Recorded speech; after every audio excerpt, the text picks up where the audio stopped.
Esse aqui foi o meu resultado depois que eu comecei a utilizar robôs nos meus negócios. Olha só, vou abrir aqui a minha conta do Banco Inter. Como você pode ver aqui, eu tenho mais de R$ 1 milhão investidos. E eu quero mostrar para você que você também pode fazer isso. Olha aqui o meu saque semanal. R$ 30 mil, 10 mais 10 mais 10.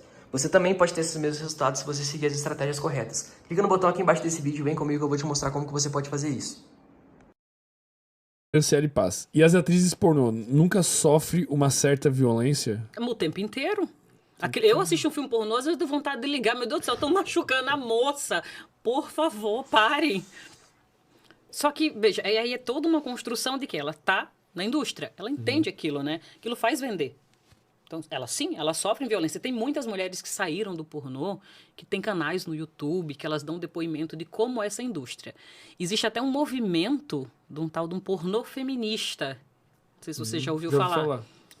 São filmes mais voltados para menos violência contra a mulher, mais focando posições que propiciam o prazer feminino. Não estou falando de soft porn, não é porno fofo. Mulher gosta de sexo intenso, no dado momento, não o tempo inteiro, não no começo, não com a pessoa que ela não tem conexão. Sim. Ela vai fazer, mas as mulheres Porque a sabem que é indústria uma hoje, construção. a mainstream é 100% voltada para o homem. Exato. Tipo, É feito por homens para homens. É toda estruturada para aquilo. Tem mulher que vai se prejudicar? Tem. Os estudos apontam que cerca de 2% das mulheres tem vício em pornografia. Quero até pegar um hiato. quantos por cento dos homens, só por curiosidade? Os homens, eu acho que... Cara, eu não vou lembrar esse dado agora. Se eu lembrar, eu te falo. Mas é maior, com certeza. Muito maior. Na realidade, assim, eu acho que foi não sei se foi o Pornhub, tem um site no Brasil que fez um levantamento de que 80% da galera pesquisada assumiu que consome pornografia e gostaria de parar, mas não consegue. Caralho, velho. 80 é todo mundo. Quer parar e não consegue parar. É um dado muito alto, né? Por quê? Porque está começando a perceber que em algum grau está tendo algum prejuízo.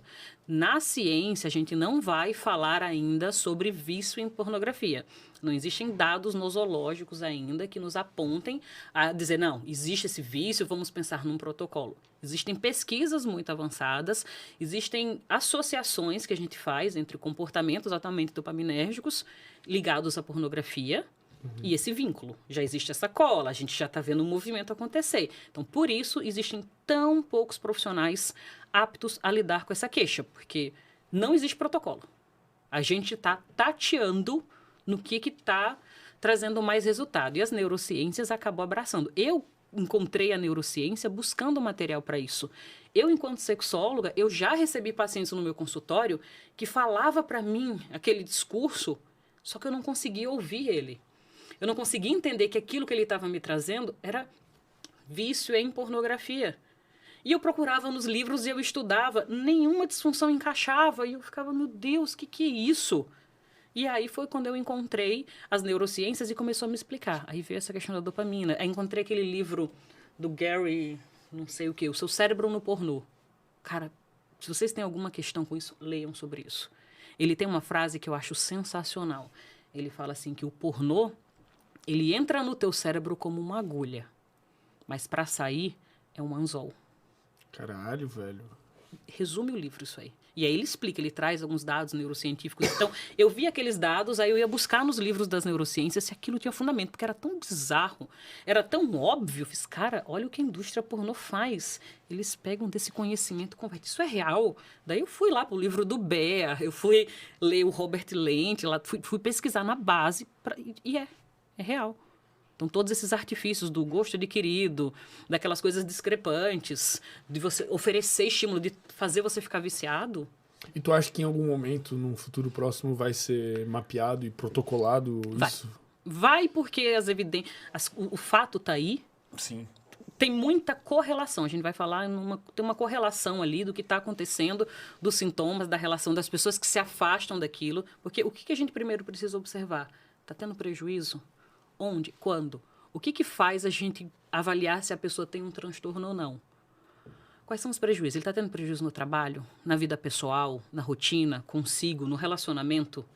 Se aquele sofrimento, se aquela condição que ele está vivendo está também trazendo prejuízo nessas áreas, podemos pensar em falar em transtorno.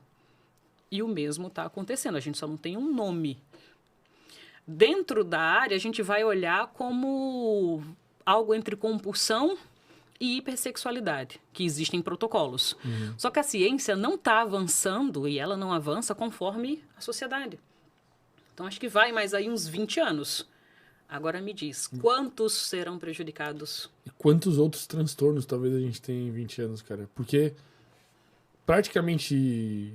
Não praticamente, mas muitos dos problemas que a gente tem hoje são em função da incompatibilidade evolutiva.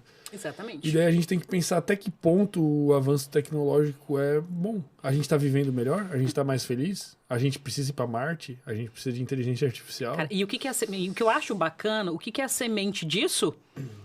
É o RD. Por quê? Porque chega lá o cara, Wesley, e fala como as coisas funcionam. Fala, criatura, ó, teu cérebro responde assim, assim, assado. E ele ainda dá a liberdade da pessoa entender e saber quais comportamentos eles vão se engajar.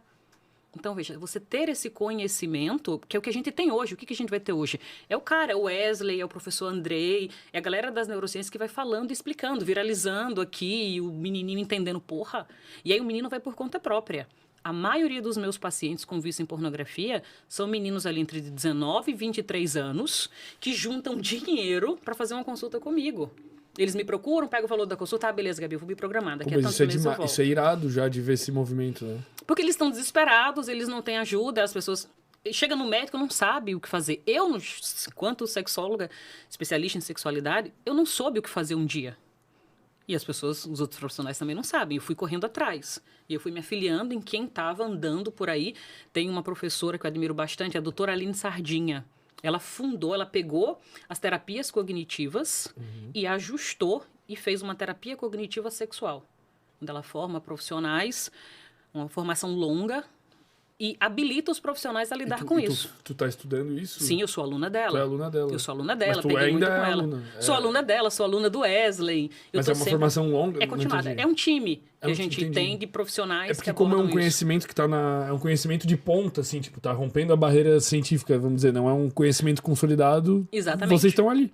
Exatamente. Ela pegou coisas das terapias, das TCCs, e adaptou e entendeu. Ela percebeu que aquela crença disfuncional que a terapia cognitivo-comportamental tem, quando chegava o paciente para ela, ela conseguia ver uma crença central voltada à sexualidade. Quando a gente pensa em crença central, isso está muito ligado a uma tríade cognitiva, que é basicamente o quê? O que eu penso sobre mim, o que eu penso sobre os outros, como eu interpreto o mundo. Dentro da sexualidade, eu busco essa tríade cognitiva do sujeito pensando assim, como que ele se vê enquanto eu sexual, como ele enxerga a sexualidade da parceria dele, das parcerias, e como que ele entende a sexualidade no mundo. Por isso a parte do conhecimento histórico é muito importante. A partir dali, dessa tríade, eu acesso a crença do sujeito.